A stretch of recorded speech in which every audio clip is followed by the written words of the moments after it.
Doesn't the vaccine save lives? Correct. It lowers the death rate. It doesn't prevent it 100%. Okay, so why are people dying? Because it's not 100%. I would like to start by saying that HIV does not cause AIDS. AIDS is actually brought on when your white cell count goes below 200. So to say that HIV caused AIDS is inaccurate information. It's actually when your blood cell count goes below 200. Okay. I never really got this conspiracy theory. I don't even know what I don't understand what the take is on it. Like, what are you getting at? Like, what's the point, I guess? RFK Jr. also believes this, by the way. I just don't... It came about during the AIDS crisis. I just don't know. Yeah, so they think, like, AIDS is, like, created by the CIA? I don't know. I don't understand. From 2018 to 2023, if we trust the CDC, their numbers say the most deadly thing for our children, the number one deadly thing, do you happen to know what it is? Guns. Accidents. Two of the dudes there are the same dudes from the Cedar debate, including the government pays taxes guy and the yes, I want a Christian theocracy guy. Yeah, because Jubilee is literally just the debate circuit blood sport crowd, except slightly professionalized. And what you notice and I used to attend these a lot. It's the same with the Hippy Dippy that Dylan Burns did. The same as that, like, Mr. Politics show thing. Every one of those guys whose job it was in the context of the debate show to, like, let's get 8 people on to argue. Inevitably, right, the problem that you run into is that people on the left, for the most part, believe the things they say, and people on the right, in order to be able to make a career out of saying right-wing talking points, you have to be a knowing liar or you have to be genuinely mentally ill.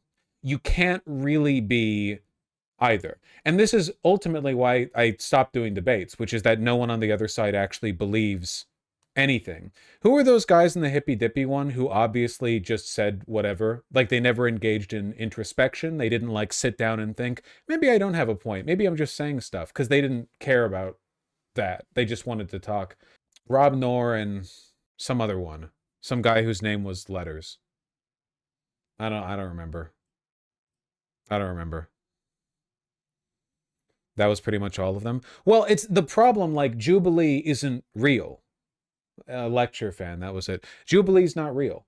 Like, for instance, that gay twink who argued with Sam Cedar, the one who was too stupid to understand what Sam Cedar was saying. Remember? That guy was like, didn't it come out? He was like a failed Hollywood actor who kept going on Jubilee shows over and over again because he's treating it like an audition reel. Like, he goes on there because getting attention is just better. Like, there's no longer any such thing as bad publicity. I know people have said there's no such thing as bad publicity, but it used to be the case that there is. There is bad publicity if you're left-leaning.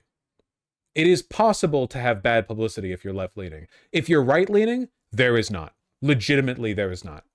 He worked for Jubilee, apparently. Yeah, so what I'm saying essentially is that, like, you can never actually get at the heart of arguing with right-leaning people or conspiracy theorists or vaccine theorists or whatever else in the format of a Jubilee video, because in order to be a public advocate for conservative beliefs, you have to be a grifter. You can't, it's not like a exception thing. You have to be a knowing liar, or you have to be mentally ill. You have to be insane. I don't think all conservatives are liars or insane. I don't think that at all. Because most people don't make a living out of projecting their beliefs, right? Arguing them, defending them, making these points. Most people, most conservatives, like 99.99% of conservatives, are just regular guys with unexamined beliefs that they've never, like, critically engaged with. They're just, you know, stupid in the way that, like, people generally are. But if you're out there going on Jubilee making videos for this, another thing entirely. Why do you think whenever on Jubilee the central person is a conservative, the 20 people up against them are, like, earnest college liberals and lefties who want to make the world a better place? And they all believe what they say?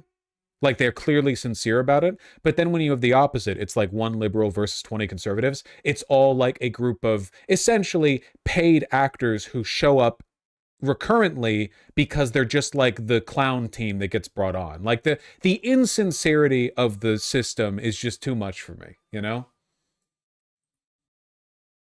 I think Destiny called them all out for basically being paid actors and they pretended to get offended by it, lol. I mean, yeah, you're not gonna get like you're never going to get like a parlor room scene with these people where you like collect all the evidence, submit your point, and they're blown away by how good your point is or something. You're never gonna get like a turnabout or like an admission of fault or of like, oh, you might have a point or something. Real people can do that, but these people can't because they're not.